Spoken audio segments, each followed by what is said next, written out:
men турымда жаман сөз айтты ма? Айтпады, сізді сүйем деді. Сүйемін деді ма? Деді. Өзіңіздің махаббат хикаяңызды айтып бере аласыз ба? Иә, бірақ мен өзбекпін, қазақша чөт-чөт білем. Айта беріңіз. Мүмкін ба?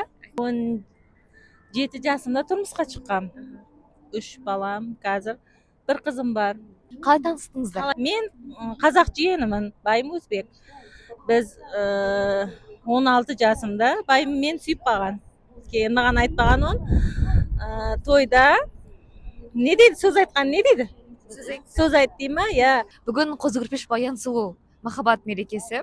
Жалпы өзіңіздің күйіңізді не күтесіз? Гүл болса да береді. Бір тюльпан ба, роза ма. Рахмет, бақытты болыңыздар. Рахмет. Сәлеметсіз аға. Инстаграм, телеграм, Инстаграм ма? Күйеуіңіз ба аға?